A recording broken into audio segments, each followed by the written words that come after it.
تازه او بد خبر.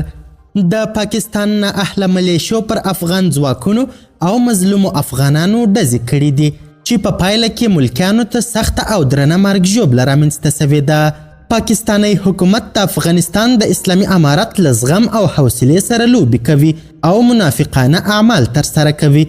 دا چې پاکستانی ملیشو ولې پر افغان ځواکونو او عامو افغانانو ډزې کړي دي، په ډزو کې څومره مرګ ژوبله رامنځته سوې ده، په اړه افغان چارواکو څه ویلي، بشپړ حال سره همدغه روانه ویډیو کې کتلی سئ. سلامونه قدرمنو لیدونکو، مشال پریس یوټیوب چینل ته مو هرکلی کوم.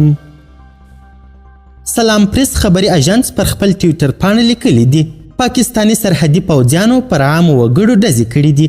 د سپین بولدک ولسوالۍ د ویش په سرحدي دروازې د پاکستانی پوځیانو د ډزو په پایله کې 3 تنه ټپیان سوي دي.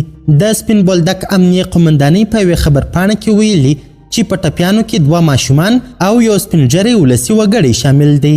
تازه همدا اوس تلو نیوز هم پر خپل ټویټر پاڼه لیکلی دي د سپین بولدک ولسوالۍ د ویش په سرحدي دروازې د پاکستانی پوځیانو د ډزو په پایله کې 3 تنه ټپیان سوي دي. د سپین بولدک امنیه قومندانۍ په یوې خبرپاڼه کې ویلي چې په ټپیانو کې 2 ماشومان او یو سپینږیری ولسي وګړی شامل دی.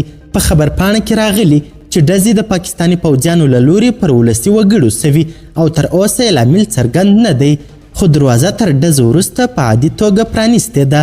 په کندهار ولایت کې یو تن تکړه ژورنالیست او باخبره خبریال صدیق الله افغان پر خپل ایکس او فیسبوک پاڼه باندې لیکلی دي د کندهار د سپین بولدک او چمن پر دروازه د افغان او پاکستانی ځواکونو ترمنځ جنجال سوی. په ډزو کې مرګ ژوبله اوښتې. هغه غاړې ته په چمن کې یو سپینږیری او هلک وژل سوی، یو پوځي او یو کوچنی ټپیان دي. د غاړې ته په سپین بولدک کې 2 کوچنیان سطحي ټپیان سوي. جنجال له هغه غاړې څخه د بندیانو د سپارلو پر سر سوی دی.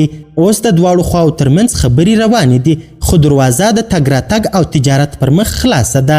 پاکستانی ځواکونه یا د برید په داسې حال کې کوي چې په پاکستان کې د افغان مهاجرو په وړاندې سخت غبرګون ښودلی دی. پاکستانی حکومت ویلی دی چې بغیر له پاسپورت او ویزې څخه ټول افغانان باید له پاکستان څخه ووځي او په رسمي پاسپورت او ویزه باندې راسي. که څوک غیر قانوني بې له پاسپورټه په پاکستان کې ونیول سو نو زندان کې به واچول سي او جایداد بې غصب سي، چې په اړه د ذبیح الله مجاهد غبرګون ورته راغلی. د طالبانو د نظام ویان ذبیح الله مجاهد نن پر خپل ټویټر پاڼه په پاکستان کې د افغان کډوالو پر وړاندې د وروستیو فشارونو په تړاو غبرګون وښود. نوموړی وایي په پاکستان کې میشت افغان کډوال د پاکستان په ناامنیو کې لاس نه لري او کوم چلند چې له دوی سره کیږي هغه د منلو نه دی. قدرمنو لیدونکو، د ویډیو له کتلو مو نړۍ مننه.